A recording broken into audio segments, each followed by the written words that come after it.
거기서 인터넷 컨텐츠를 심의하고 이런 기관이 있었는데 4년 전에 결국엔 내렸는데 그때 그거 와서 제일 배우고 싶은 나라가 어느 나라였는지 아세요?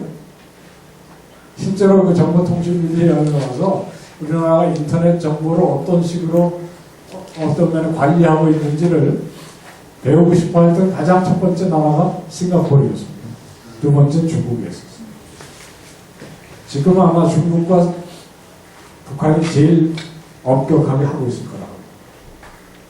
그러나 실제로 이 동서 이념 분쟁은 종말을 맞았고요. 그래서 그 책이 있어요. 다니엘 벨이라는 사람의 이데올로기의 종말이라는 책이 있습니다. The End of Ideology. 이게 다 거대 담론의 붕괴의 다른 일입니다. 제 책꽂이에 엔드로 시작하는 책 꽤 많아. 그래서 이걸 포스모던 담론의 다른 이름이 뭐냐? 엔드 담론이라고 해요. End of something. 거대 담론이 붕괴하면 다원주의 사회가 오고 옆에 있는 이 광고는 일본 한 기업이 만들어낸 이 일본식 막장 용어인데 이게 워낙 유명해져가지고 그냥 세계의 공통어가 되어버렸어요. 뭐 틀렸죠? 안 이상해? Think globally 그래야 되거든요. 그런데 그냥 일본 식으로 그냥 think global 그랬어요. 근데 이게 워낙 유명해져 미국 사람도 영국 사람도 지금 think global, act local 이렇게 해.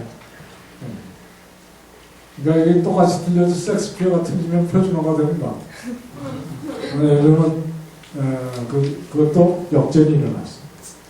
이 말은 무슨 말이냐면 장사하려면 하나 만들어서 세계 각국에 팔아먹을 수 있어야 그 대박나는 기업이거든요. 그러나 팔아먹을 때 거기 가서는 그 지역 사람처럼 장사하고 그 지역 사람처럼 행동하라는 회사의 지침이었었어요. 세계와 현실 이렇게 이제 정리를 해볼 수 있습니다. 이건 뭐 다 지금까지 한 얘기고요. 오늘날 리버럴리즘은 이미 김샜어요. 지금 플루럴리즘의 시대입니다. 그리고 이제 특별히 여기 앉아있는 상당히 많은 학생들이 주목하고 싶은 것 중에 하나가 종교다원주의 거고요. 그래서 그 부분 조금 이따가 얘기를 해보려고. 이게 이제 종교다원주의의 현상을 하나로 표현할 수 있는 하나의 일종의 로고겠죠.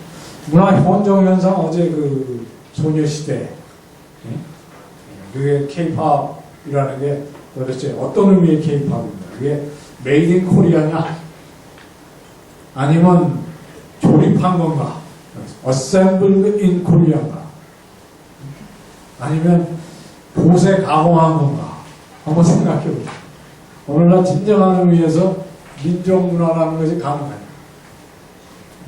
우리만 그러는 거 아니에요. 월트 디즈니 보면 만화 영화의 한 반은 다른 나라 스토리입니다. 그죠? 미국이 원래 한 400년밖에 역사가 안 되니까 그렇다 치더라도 그 제일 잘하는 게 뭐냐면 재패니메이션이요. 일본 이 재패니메이션이 제일 그 성공한 원인 중에 하나가 사실 서구의 신화들을 일본식으로 만들어서 팔아먹는 거 많죠? 나우시카의 계곡인데 원령공주 다 그게 서구의 이야기. 보편적인 가치 진리가 실종되고 이런 세상이 옵니다. 졸리세요. 졸리는 게 당연한 건데 이게 보니까 조는 사람이 별로 없어요. 참 감사하게 생각을 하는데 졸리시면 일어나서 듣는 것도 도움 많이 돼요. 이 책 읽어보신 분 계세요? 네. 좋죠? 네. 이게 제가 한번 세계화에 대한 무슨 프로젝트가 있어서 책을 읽는 가운데 한 20여 권 중에 이 책이 제일 두꺼웠는데 제일 재밌었어요. 이 책은 번역도 잘 되어 있습니다. 근데 가서 도서관에 가서 딱 뽑아보면 질릴 거예요. 왜냐하면 좀 두꺼워요. 한 500여 페이지 되는데 원래 책은 페이퍼백으로 그것도 뭐 그렇게 짧지는 않습니다. 그 책은 정말 재밌어요. 그리고 쉽습니다. 왜 쉽냐면 신문 기자가 썼어요. 이게 저널리스트가, 이게 학자가 쓴 게 아니고 저널리스트가 써서 이 스타일이 저널리스트해요. 신문 기사. 이게 쓴 사람 가끔 우리 예를 들어 중앙일보 같은 데도 뉴욕타임즈의 대기자 이름으로 이 사람의 글이 전제되기도 하는 꽤 잘 나가는 저널리스트예요. 토마스 프리드만인데요. 토마스 프리드만인데 그 사람은 한 달에 한 반 이상은 세계를 여행합니다. 그것도 공짜로. 어떻게 그게 가능하냐? 회사 공금으로 하겠지. 그죠? 근데 그거보다는 미국 대통령이 오바마가 어딜 가면 거기는 강제들도 타고 뭐 이렇게 하지만 이제 프레스도 타거든요. 근데 그 중에 이제 신문기자를 몇 사람 뽑아서 데리고 가겠죠. 그죠? 그 중에 뉴욕타임즈가 들어가니까 당연한 거 아니겠어요? 그러니까 그게 대부분 비행기, 그러니까 소위 미국 1호기를 타고 나돌아다닙니다. 그래서 한 번은 일본에 가서 일본이 자랑한 토요타 공장을 시찰을 하게 됐어요. 토요타 공장 중에서도 렉서스 생산 라인을 보게 되더라고요. 강한 인상을 받았어요. 그래서 인류의 미래는 이거다. 이렇게 생각을 했다는 거예요. 이게 제 핸드폰이에요. 신경 쓰고 나서. 네. 그래서 인류의 미래가 정말 이런 그 첨단 과학이 인류의 미래를 끌고 간다고 확신을 하고 그 다음날은 비행기 타고 도착한 데가 어디냐면 중동이었습니다. 레바논인가 어디에 도착했는데 밤새도록 레바논이 아니라 이스라엘이었던 것 같아요. 밤새도록 총성도 울리고 그 이제 밤새 생각하면서 이 땅에 도대체 뭐가 있다고 이렇게 수천 년 동안 싸우고 난리가. 밤새 생각해봤더니 싸우는 이유는 딱 하나라는 거예요. 저 뒷마당에 심겨있는 올리브 나무 때문입니다. 저 올리브가 누구 할아버지가 심은 올리브냐? 이삭 할아버지가 심은 올리브냐? 아니면 이스마엘 할아버지가 심은 무슨 얘기냐? 민족 정체성.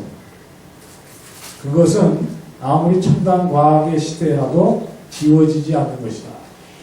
그래서 이 사람이 그걸 둘로 요약한 거예요.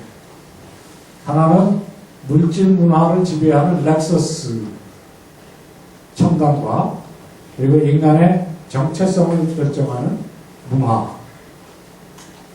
올리브 나무. 그것이 이 글로벌 시대의 역설이라고 해서 파라독스라. 사실 이 글로벌 첨단 테크놀로지는 그건 민족, 문화, 역사 다 뛰어듭니다. 그러나 그렇다고 해서 인간의 정체성을 결정하는 문화와 역사가 사라지는 건 아니에요. 그리고 이 갈등은 결국에는 인류가 살아있는 한 극복되지 않을 것이다 하는 생각이 이 사람의 생각입니다. 그게 바로 이 글로벌 시대 또는 세계화 시대의 역설이라는 거죠. 그거 사실이에요. 자, 포스모던 출현 배경에 대해서 얘기할 때 이때 가장 중요한 이슈는 이게 제가 첫 화면에 띄우는 요 질문 내지는 빨간 글씨가 제일 중요한 그 질문이에요. 포스모더니즘은 확실히 모더니즘하고 관계가 있겠죠? 그죠? 네. 포스트 모더니니까. 그죠?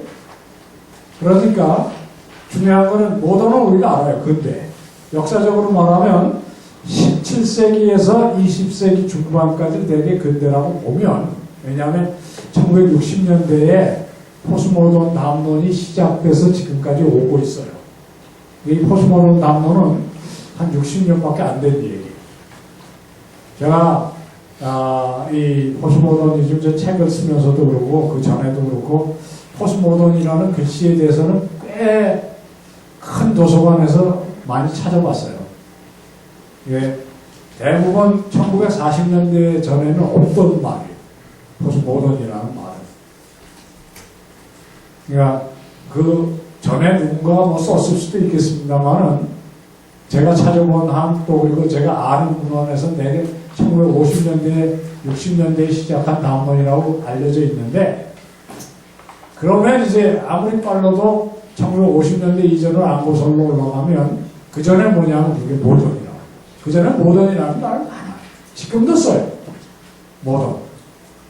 모던이라는 건 지금이라는 뜻입니다. now라는 뜻이에요. now.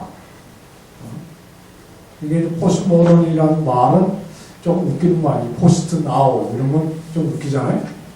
그렇지만 그 말 자체는 그런 말이에요. 그래서 무슨 말이냐? 포스트 모던은 근대로부터 이탈했다는 뜻이냐?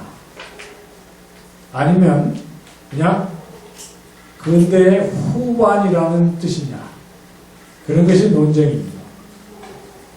앞에 포스트를 쓰고 탈근대를 얘기하면 불연속성을 강조하는 게 될 거예요. 그러니까 모던과 포스모던은 달라. 그런 얘기를 할 때면 탈근대라고 얘기하기 쉽겠죠. 그러나 후기 근대 그런 말을 많이 쓰거든요.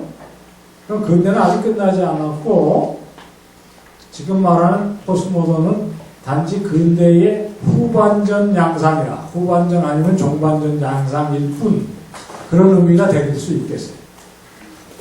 그렇게 하면 앞에가 불연속성을 강조하는 단어라면 포스모던은 연속성을 염두에 둔 이야기일 수 있습니다. 그 얘기를 이렇게 정리해 볼 수 있습니다. 포스모던, 아까도 얘기했지만 end로 끝나는 책들이 유달리 많은 시대에 우리들이 살고 있는 건 사실이에요. 제가 갖고 있는 책들인데요. End of Modernity 셋째 줄에 철학책 중에도 End of Philosophy라는 책들이 꽤 있어. 한 권만 있는 게 아니에요. 문학 비평 책 중에 End of Novel, 소설의 종말. 이 책은 소설의 종말이라는 평론인데 사실 장르가 평론이지 소설 형식을 갖고 있습니다. 이게 뭐냐면 과거에는 창작과 비평이라고 해서 문학 속에서 창작이 있고 창작해놓은 걸 비평하는 장르가 따로 있었어요. 그래서 넓게 보면 그게 영문학이 창작하는 사람 있죠. 그러지만 그 안에 평론가도 있죠. 그게 사실은 분업이 되어 있었어요. 네? 그래서 사실 대학에 앉아있는 인간들은 소설 한 줄 못 쓰는데 되게 잘났어. 그래서 남들이 써놓으면 잘 썼네, 못 썼네, 그러고 먹고 사는 이상한 기생충들 있지. 네? 그게 영문학자야. 어? 그 평론은 따로 있었다. 그런데 요즘은 그게 섞여 있어. 그래서 뭐라고 그러냐면, 크리픽션이라고 그래. 픽션하고 이 크리티시즘이 합해가지고 크리픽션. 그래서 그 중에 대표적인 한 예가 소설인데 소설의 이름이 소설의 죽음이야. 그리고 들여다보면 소설 같지가 않아. 제일 더럽게 없어. 나도 이 워낙 유명해서 한번 읽어보려고 그랬다가 정말 재미가 없어서 못 읽겠더라고. 그런 게 오늘날 돌아가는 분위기. End of Education은 그 유명한 책입니다. 누가 썼냐면 어저께 소개했던 닐 포스트만이라는 사람이 썼어요. 이 사람은 교육학자가 아닌데 그래서 꽤 웃기는 게 우리나라에서 닐 포스트만은 교육학자인 사람이 교육학자인 줄도 아는 사람이 꽤 있어요. 그런데 그 외에도 뭐 Closing American Mind라는 책 들어봤어요? 아메리카 지성의 뭐라 그럴까요? 닫힘? 정말? 그 유명한 책입니다. close and post 이게 대유행이에요. 근데 이때 포스트의 의미가 뭐냐 하면 뭔지 새롭지만 잘 모르겠다 그럴 때 되게 이걸 써요. 이제 그렇게 만들어진 말이 몇 개 있는데 그 중에 하나가 그 다니엘 벨의 이념의 종말이라는 책, 그걸 지칭해서 쓰는 포스트 이데올로지컬 에이지라는 말이 있습니다. 동서 이념 분쟁 이후의 사회, 소련과 미국이 주축이 돼서 끌고 가던 어떤 냉전을 넘어선 시대를 포스트 이데올로기, 이거의 시그널은 뭐였어요? 베를린 장벽의 붕괴입니다. 포스트 인더스트리얼 이어라는 말 혹시 들어보신 분 있으세요? 아니면 후기 산업사회라는 말은 들어본 적 있죠? 네. 그게 뭐예요? 후기 산업사회라는. 산업이 없어졌다는 말이? 포항에서 그런 얘기하면 안 되죠. 포항 제철이 있는데. 네? 재밌는 게 이거예요. 제가 한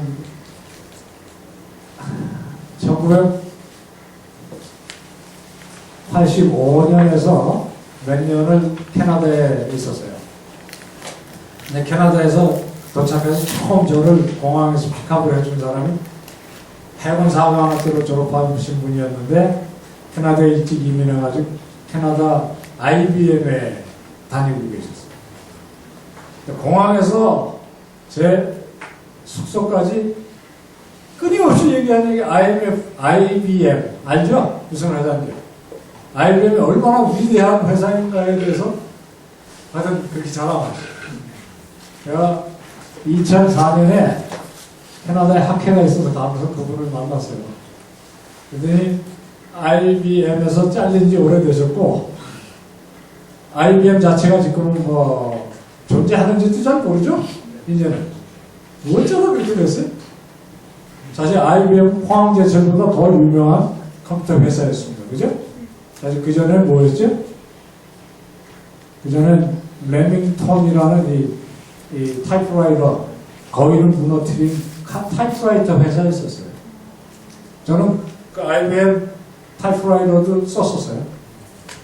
제가 닦고 박사학위 논문을 시작하기 전입니다. 한 2, 3년 전에 워드 프로세서라는 게 나와가지고 잡아먹기 시작하던 때 마이크로소프트라는 그것도 산업은 산업이죠. 그래서 이게 포스트 인더스트리얼 이어라는 말은 뭐냐면 이 산업사에서 지식사회로 넘어가는 얘기예요. 산업은 존재합니다. 그러나 우리가 아는 굴뚝산업, 중공업 이것이 더 이상 어떤 면에 산업의 주류를 이루지 못하는 그런 것을 포스트 인더스트리얼 시대라고 그렇게 불러요. 후기 산업사회라는 말은 그런 말입니다. 그러니까 산업은 있어요. 그런데 뭔가 변해버렸으면 탈후기 이런 문제가 생기죠. 어느 쪽으로 생각을 하셔도 괜찮을 것 같아요. 왜냐하면 역사라는 건 두부 잘라지 잘라지는 건 아니니까 양면을 다 놓고 생각을 할 필요는 있어요. 이거 한번 봐주시죠. 제가 학교에서 철학사를 가르칠 때 쓰는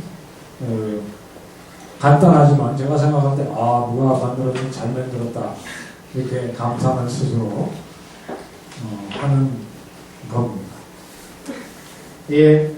서구 문화의 두 뿌리를 그레코 로마, 그리스와 로마의 어떤 그 전통과 히브리적 전통에서 찾을 수 있어요. 그래서 이게 둘이 이렇게 쭉 내려옵니다. 이건 이성, 인본주의 이런 것들이 중요한 문화 전통입니다. 이쪽에는 신본주의, 어떤 면에 구약에서부터 출발하는 그런 문화죠. 달라요. 세계관이 굉장히 다른 두 문화입니다. 근데 서구 문화가 쭉 내려오다 이 둘이 만나요. 마치 그 북한강하고 남한강하고 이렇게 다르죠? 쭉 내려오다 어디서 만나는지 아세요? 이 두물머리라는 거 있어요. 두물. 이제 북한과 남한강에서 두물이 만나는 데는 두물머리. 한번은 말하면 양술이라고 해요, 양술이. 양술에 가면 실제로요, 이렇게 되는데, 느티나무 딱 서 있어요. 여러분들 실제로 안 가봤어도 드라마에서 많이 보는데요. 네, 거기서 양쪽 물이 만나는데, 그 근처에 가서 수영하지 마세요. 빠져 죽습니다. 아주 물 성질이 안 좋은데. 근데 그 두물머리가 있어, 역사에. 이게 뭔지 아세요? 성경에 익숙한 사람은 이게 성경에 나와요. 사도행전 17장. 사도행전 17장을 보면 사도 바울이 그리스로 내려가가지고 어딜 가냐면 아테네라는 곳에 성경에는 아덴이라고 되어 있습니다. 저희 그게 원어 발음이 더 가깝죠. 아덴이니까. 그래가지고 거기 딱 갔는데 사도 바울이 갔을 때가 언제쯤이겠어요? AD? 1세기겠죠? 그죠? 한 60년 정도로 봐요. 이게 도착해보니까 헬라 문화의 핵심이었던 아테네가 자랑하는 플라톤의 아카데미도 여전히 있고 거기서 가서 만난 철학자들이 있어요. 그런데 사실 플라톤 아니면 그 전에 소크라테스, 플라톤, 아리스토텔레스 언제 사람이? 기원전 4세기, 5세기 사람들이라고요. 그러니까 죽은 지 오래됐어요. 누가 있었어요? AD 60년경에 아테네에는 대표적인 철학자들이 누구였어요? 스토아 학파하고 에피큐레스였습니다. 그래서 그 두 학파의 사람들을 만나요. 성경에 뭐라고 해요? 하나는 스토아와 에피큐레오 사람들이라고 그렇게 되어 있습니다. 그래서 그 사람들과 더불어 무슨 얘기를 해요? 육체 부활에 대해서 얘기하시죠. 이게 사실 이 사도 바울이 헬라 문화의 헬라 세계관의 가장 오펜시브한 주제를 잡아요. 왜냐하면 헬라 사람들은 육체는 사실 없어져야 돼요. 플라톤부터 너무 철학으로 깊이 가나요? 플라톤이 동굴의 비유라고 들어봤어요? 동굴이 뭐예요? 그 육체야. 이 세계라. 거기서 벗어나서 실제의 세계, 이데의 세계로 들어가는 게 구원이거든요. 그런데 사도 바울은 육체의 부활을 얘기하면 그 감옥으로 다시 들어가는 얘기거든요. 그러니까 이게 싸움이 되죠. 그래서 거기서 믿는 사람이 별로 없었다. 그런 얘기 있어요.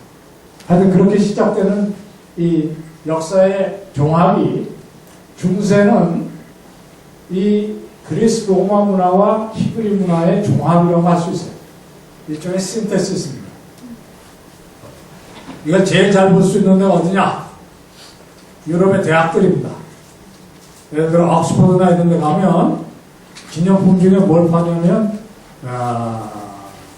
추한 놈들이라 그런 거 파. 괴물과 추한 놈들. 그래가지고 파는 섹션인데 이건 뭐냐면 옥스퍼드 같은 경우는 13세기에 지어진 건물들이 있어요. 그 물통들에 보면, 우리나라도 왜, 저희 왕궁 같은 데 가면 처마나 이 지붕에 수호신들 세우잖아요. 이 서양의 큰 공공 건물들에는 그 화재를 막거나 뭐 이런 걸 하기 위한 상징으로 그리스 로마의 신화의 괴물들을 붙여요. 근데 걔들 얼굴이 좀 괴상해. 누구야? 골룸이야, 골룸. 응? 골룸 같은 거. 그런 걸 제일 잘 볼 수 있는 것들이 그런 거예요. 근데 이게 건물은 뭐냐면 교회거든요. 여러분들이 반지 제왕 보면 그 온갖 괴물들 나오죠. 중간계의 괴물들. 그 괴물들이 어디 나오는 거예요? 전부 다 그리스 로마 신화들에 나오는 괴물들이에요. 단테의 신곡 같은 거 읽어보세요. 읽어보신 분 계세요? 이제 이럴 때 쾌감을 느껴요. 단테 신곡 한번 읽어보려고 하면서 못 읽어요. 왜냐면 짜증나서 못 읽는 게 그 안에 나오는 지명, 인명, 거기에 나오는 이야기는 전부 다 수천 년 묵은 이 그리스 로마 이쪽 얘기가 아니고 이쪽 얘기예요. 근데 그 주제는 신곡이잖아요. 연옥에서, 지옥에서부터 시작해서 연옥을 거쳐 천국 가는 얘기인데, 거기에 나오는 모든 인물과 등장하는 사건과 이런 것들은 전부 다 이쪽 얘기고. 그게 중세문화예요. 그래서 끝자락에 오면 이 두 문화가 심각한 갈등을 느낍니다. 그냥 이쪽의 세계관은 이쪽의 세계관에 반발하고 이쪽의 세계관은 이쪽의 세계관에 반발해서 균열 현상이 일어나고 있어요. 그게 천년이 걸려요. 그래서 끝에 가면 어떻게 되냐면 더 이상 교회의 통제를 받기 싫다고 반발하기 시작한 예술가들, 천재들 그런 사람들이 일으키는 운동이 뭐예요? 르네상스예요. 이 말을 주목할 필요가 있어요. 리 어디로 가겠다는 거예요? 이거 다시 회복해야 돼요. 그래서 다시 고전 회복 운동들이 일어나잖아요. 여기 끝자락에 이쪽으로 갑니다. 동시에 사실 이 그리스 로마 전통이 알게 모르게 섞여 들어온 중세 문화라는 것은 신앙에도 그렇게 도움이 안 됐어요. 대표적인 게 뭐냐면 바로 연옥 같은 거죠. 그 성경적이지 않아요. 그러니까 신앙 자체가 많이 허물어지고 훼손되고 하니까 그걸 순수하게 회복하겠다는 운동이 일어나요. 그게 뭐냐면 종교 개혁이에요. 이거는 14세기에서 16세기에 이르는 거대한 문화 개혁 운동이라면 여기서는 어떤 면에 좁은 의미의 종교 회복. 여기도 리가 붙어 있는 것을 주목할 필요가 있어요. 그래서 이 양대 이 사건에 의해서 이 리포메이션 다시 이쪽으로 돌아가려는 거예요. 그래서 여기도 고전이 있어요. 뭐냐면 성경 회복 운동. 그리고 혹시 들어봤을지 모르겠는데 종교 개혁의 모토들은 오직이라는 것이 붙어 있는 게 많아요.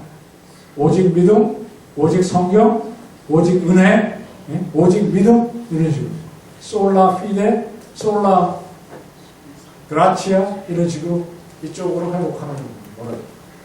자, 이제까지 고대 세계에 대한 얘기를 했어요. 여기까지가 고대야. 지금 고대 또는 전근대, 근대, 포스모던 이렇게 세 토막으로 얘기를 하려면 여기까지가 일종의 전근대라고. 그리고 이 르네상스의 후예들이 이쪽 전통을 살려가면서 문화를 치고 나가서 사실 역사의 주류를 형성하는 것이 적어도 서구의 역사의 주류를 형성하는 것이 이 모더니티 단문이에요. 근대. 이해되세요? 자, 여기가 이해 안 되면 그다음부터 아무것도 이해 안 되는 거거든요.